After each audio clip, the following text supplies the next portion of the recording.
ఈ రోజు దుష్ప్రచారం అనేటువంటి ఒక దారిని ఎంచుకొని మేము మంత్రులుగా ప్రమాణ స్వీకారం చేసింది 2వ తారీఖు నాడు, 9వ తారీఖు నాడు ప్రమాణ స్వీకారం చేసింది 7వ తారీఖు నాడు.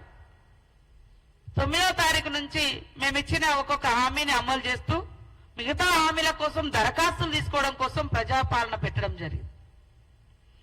అంటే మేము 7వ తారీఖు నాడు ప్రమాణ స్వీకారం చేస్తే 9వ తారీఖు నాడే ఇంకెప్పుడు అమలు చేస్తారు అని మాట్లాడారు.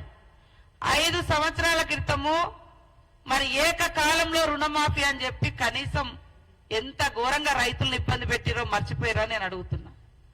10 సంవత్సరాల క్రితం మొట్టమొదటి హామీగా దళితుడే ముఖ్యమంత్రి అని చెప్పారు.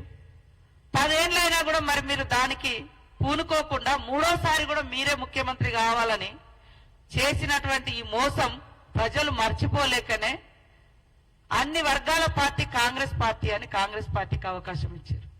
10 ఏళ్లు దోచుకున్న దోపిడీ దొంగలు మీరు అని ప్రజలు గ్రహించే మీరు 420 అని ప్రజలకు తెలుసు కాబట్టే 2004 నుంచి 14 వరకు ప్రజా సంక్షేమాన్ని గుర్తుపెట్టుకున్న ప్రజలు తెలంగాణ ఇచ్చినటువంటి కాంగ్రెస్ పార్టీకి అవకాశం ఇచ్చారు.